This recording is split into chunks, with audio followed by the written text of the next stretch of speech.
Yo, what's up, guys? Hello, and welcome back to the Lenko Show. I am your host, Alex Lenkowski, and I'm here today flying solo without Chris. This has been a bit of a tight squeeze to try and get this episode in the books, but managing to do it. So I'm actually currently filming this from the comfort of my own home, which I haven't been doing for about the past 9 months. So at the start of the year, we literally decided we were going to build a big extension. We'd had it all in the plans for quite a long time. And then at the start of the year, we'd made the decision that the building work was going to start. And it was best for us to basically move out and move into the in-laws' house, move in with them. And the work should have taken maybe 5 months. So it should have been all completed before we got married. And then 9 months later, here we are. We're back, finally. And it's absolutely beautiful. It feels amazing. And essentially, there's been just a lot going on this week, which is why this has been a little bit delayed. So I'm going to fly through what we were talking about in the previous episode, in episode 68, where we're talking about the 11 factors which feed into competitiveness. So I think we ended at about number 5. And today we're going to kick off. We're on number 6, continuing on from that last factor. But before that, a very important thing to make clear. So this week, or yesterday rather, again, there was something on BBC Sport about a trans woman playing cricket for Canada, and essentially this former male athlete now playing in the Women's World Cup. And I put something on Instagram about it, basically saying that it's not right, shouldn't happen. Again, sticking to my usual self. And someone messaged me and kind of demanded that I speak about it in a different way and that I don't use the words that I selected, and told me that I need to be kinder, told me that I needed to be a few other different things. And my response to that was to simply go further and further away from what was actually being requested and what she was actually asking for. So I decided I'm just going to be, I'm going to push the boundaries a little bit, and I'm going to say a few things to kind of piss you off and make my stance pretty clear, as if I haven't made so already. And this was someone that was following me on social media. I don't know the person, never met them. And I'm kind of confused as to why they were following me in the first place, as to if you don't share the same views as someone, you generally wouldn't put yourself in the environment where you are exposed to their thoughts, their energy levels, their general mindset. And that's something that I'm massive on, and I talk about all the time, every single day, working with clients or working on my own. It's something that is at the front of every single thing that I do. So for someone to kind of come out of the blue and be like, oh, I don't think you should be saying that kind of thing. Well, unfortunately, I am going to 100% stick to my values. I'm going to say what I say and say what I believe in the manner that I believe it should be said. And I will not change from that ever. That is the way it will always, always be. So if that's something that's going to upset you, if something that's going to offend you, that's more to do with how you believe I should be behaving rather than my actual behavior. Like if you have different expectations of me than my own personal standards, my own personal beliefs, then that's more your issue, not mine. That's the way I see it. And that's the way I think you should approach everything. Like just be an unfiltered version of yourself. And I was speaking with someone about this today as well, where we talk about every single day people go to work and they do things and they have a complete lack of fulfillment around what they do. Their energy levels are in the toilet. Their actual motivation to stick to any task is on the floor. There is no staying power. There's no commitment to long-term goals. And we all wonder why, like, what's the problem? What is the problem? And I think because we're living in such a precious society at the moment where you will get pulled into HR for any lewd comment, any little joke, and it will get stretched way beyond what it was. We simply aren't free to be ourselves. We simply aren't free to say what we want to say. However, and I genuinely think that is a massive source of people's lack of happiness. That is a huge factor in it. It can't not be. If you can't say what is really on your mind and you're just going to bottle it all up, not communicate it, and not vent it in a useful manner or in a constructive manner, like it's not that you have to say things to be offensive, I think that is taking a lot of energy, and I think it's hard work. I think that's really hard work. And being someone that you're not, or not being who you really are, is what is absolutely crushing a lot of people. So I think, and personally, I am just going to continue doing my thing, doing my own thing, and say what I say in the way I want to say it. So I would assume if you're listening to this podcast, you buy into that, you appreciate that, you respect that, and you want to do the same as well. So this is a safe environment for us to all do that and hopefully spread a bit of common fucking sense around the world. So kicking off, we're going to go into, this is number 6. So obviously second part of the 11 factors which feeds into competitiveness. We already rounded out the top 5.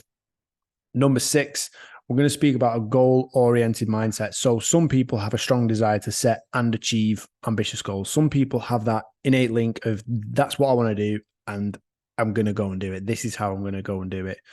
And they are going to follow those tendencies. They're going to elicit that competitive nature and follow through and achieve their targets, achieve their objectives. And again, they're going to do it in a way that suits them. They're going to do it unapologetically and be themselves whilst they're doing it. And those are the people that are always going to be the most likely to succeed. So if you're trying to succeed in business by being someone who you're not, it's not going to come, you're going to come through as being fake, inauthentic, just a complete fraud.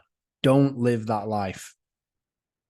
Number 7, we're going to talk about fear of failure. So this is where typically you're going to be paralyzing yourself before you've even got going. Before you've even started, you've already hit the brakes, put the fear goggles on and thought, shit, what if it doesn't work? You've come up with every horrendous scenario you possibly can. And you're going to paralyze yourself into a lack of action, which means that you fail automatically. So while it might seem counterintuitive, some individuals who are highly competitive are actually driven by a fear of failure. So if you use your goals and you analyze your goals and you assess your situation and you allow it to put the fear of God into you, that can actually activate you and get you moving. If you understand that, even if that scares you a little bit and kind of sits you down and stops you from moving, if you then go and balance that with the positive outcome of your goal and what lies on the other side of actually following through and achieving it, then you will 100% get moving. And the thing with fear is that you need to be able to harness it. You need to be able to dance with it, roll with it, control it, and get along with it, because you can use that and turn it into energy. Fear, if you think about like one of the most primal things, you're either going to fight or you're going to run. Fight or flight, basics. I mean, the other one is freeze, in which, you know, very few people actually fall into that category. Either you'll back away or you'll run off, or you'll use all that adrenaline and you'll put it into fighting. Either way, fear is a massive primal driver that releases tons of chemicals that are going to be 100% useful for producing energy and activating yourself and getting yourself going. So you absolutely need to think about the very worst possible outcome of not achieving your goals. And very competitive people will actually highly associate with that lack of success and the actual picture and the outcome of failure. In fact, that can actually be more of a driver than simply wanting to win, or simply wanting to win for cash reward. Like what it means to them as a person if they lose. Does it make them a loser? Are other people going to view them differently? Is their reputation at stake? If you view it that way, there's a big chance that you're going to commit much more to the actions required to achieve your goals. And if you know that your own self-image is to be the type of person that is committed to goals, that is committed to success, that is committed to achieving things, and is committed to following through on tasks and being at your very best, and providing for your family, providing for yourself, then of course you are going to commit. You're going to commit far more if you are driven by that fear of failure and what happens if you fuck it up. So don't fuck it up and allow fear to take a hold and just dance with it. Just go with it. Number 8, competitive factors. Sorry, not competitive, cognitive. Can't even read my own writing here. So the way in which you perceive competition can actually influence your level of competitiveness. So for instance, if you view competition as an opportunity for growth, as an opportunity for self-improvement, progression, and other people see it as a threat and is quite intimidating, the people that view it more positively are going to engage in the competitive activities. If you see it as an opportunity to learn something, if you're putting yourself into a new melting pot to improve yourself, so for instance, if you're the average of the 5 people closest to you, skill-wise, ability-wise, fitness-wise, and then all of a sudden you go and run with a group who are a lot quicker, if you view that as intimidating, as a threat, as a potential massive ego knock, you're not going to want to do it. You're going to paralyze yourself. You're going to hold yourself back. You're going to freeze and you're going to stop and stick where you are, where you're comfortable. Whereas if you roll with that bigger group, you might understand, think, do you know what? That quicker group, they're going to get away from me. That's okay. They'll get away from me this week. They might get away from me next week. They might continue to get away from me for a little while. But if you keep going, then eventually you understand that you're going to come good and you're going to live to that same level at which they're operating, and you're going to be in a better group for actually progressing yourself long term. So see it as an opportunity for growth, see it as an opportunity for self-improvement, and follow that path rather than being paralyzed by just sitting back and thinking, fuck, people are going to think less of me if I'm not as capable in this group or in this higher level group. So see competition as an opportunity for growth. See it as an opportunity to get better and improve yourself rather than being worried about what it means in the outcome. Like, play the long-term game. Number 9, genetics and biology. So research suggests that genetic factors can contribute to your individual levels of competitiveness, and certain genes related to neurotransmitters, hormones, dopamine, testosterone might actually play a role in shaping competitive behavior. And if you think about that in terms of the animal kingdom, I don't see why that wouldn't be true for people. Because if it's a case of the strongest survive or the most adaptable survive, survival of the fittest, for instance, and if you talk breeding lines with dogs, perfect example, sat on the couch behind me over here, those genes are going to be expressed more in those very high drive dogs, and they will continue to be expressed. And I was saying this to someone earlier today as well, actually. If you've got, let's say, genetically not very gifted people, and those not very gifted people get together and have a child, the chances are their kid is not going to be the most athletic person on the planet, even if every single thing in their environment is tailored and geared towards athletic performance. It is very, very unlikely that they will achieve the heights that someone who has simply got athletic parents will. Even if the environments were completely flipped, genes play a massive role. They do it in the behaviors of animals, in the behaviors of dogs, and they 100% will with people as well. So in the same way that certain eyes, all that can be passed down, even the gene expressions on a personality level can also be filtered through. I would assume, based on what I have read. I don't want to declare it for a fact, but it makes sense to me, and I'll take that for now. I'll keep looking into it, but I'll take that for now.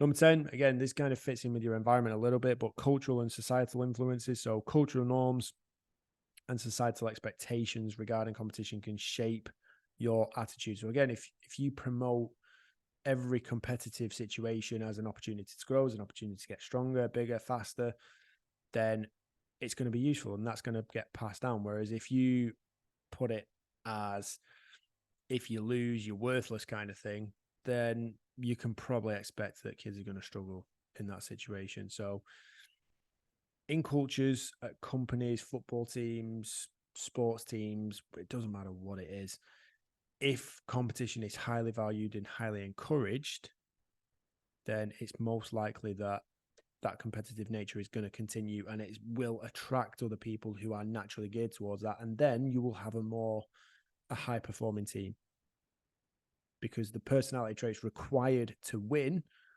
will be manifested within those people who are naturally more competitive. So if you get more of those people on your team, you're much more likely to be driven to succeed. So I was speaking with one of my football coaches about this a short while back, where in every team, you're going to have people who are at the bottom, will kind of just come along for the ride, very easily influenced, very easily led, might not necessarily like to put out the work and train hard, play hard, and commit to the team. Then you'll have the middle ground where everyone will go along, they'll all do their thing, they'll all be involved, they'll try and contribute. And then you'll have the people at the top who go above and beyond and drag other people with them. The more of those you have in your team, the more likely it is your team will be successful. So the question is, how can you get more of those people in your team if you are indeed a coach? That's a key factor to it. Or can you coach and work with some of those people in the middle ground? Can you work with some of those athletes in that mid section, that chunk that just needs a bit of a kick up the arse? Can you get them to be highly motivated, highly driven, and more influential? And I think this is where, I mean, not everyone's a leader, right? So it's not always going to work. It's not going to be beneficial or useful or applicable for every single person out there. But could you possibly convert, coach, and teach a few people to be better at it? Most certainly. And then number 11, the final one before I close out this podcast for today, is past experiences. So your past experiences, your own previous experiences of success and failure in competitive situations, will also have an influence on your willingness to engage in future competition. So if you've had a positive experience, that's going to boost your confidence, your motivation, your overall mood, demeanor, your approach and thinking about the competition, as opposed to someone who's had a negative experience. Or if you've had a negative experience, that's going to lead you into more of an avoidance of the scenario, and you're just going to kind of take yourself away. And if you do that, as we've uncovered earlier, you are going to miss out on that opportunity to grow, that opportunity to get stronger, the opportunity to get faster and simply improve yourself, because the only way that you're actually going to level up is by working with people who are actually better than you.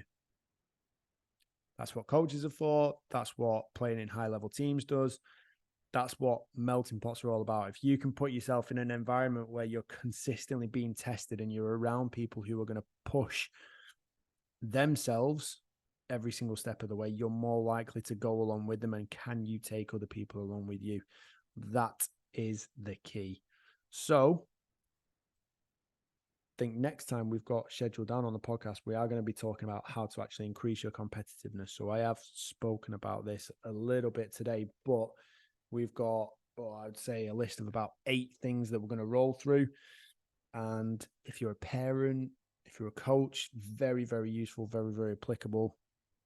We'll explain what they are, how to implement them. And if you're thinking about having a family in the future, then useful for you as well. If you want to have a kid that's a bit of a beast, then yeah, I would say the next podcast is definitely for you. So listen out for that one. So until then, you can reach us through the usual channels. So this is obviously available on YouTube. You're going to get it in your podcast player. Make sure you subscribe to my weekly email where I spoke about the importance of being unapologetically you earlier today. So make sure you don't miss those. Subscribe to that so you don't miss a beat on the emails.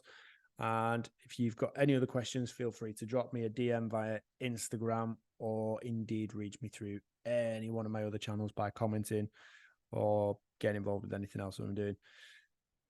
And as me and Chris said, we have got a little project coming up which we would love for you to be a part of. So Make sure you follow him. Make sure you fucking switched on and dialed in, and we will be sharing the information with you on that as soon as we get that ball rolling. So until then, be elite, be you, don't be sorry.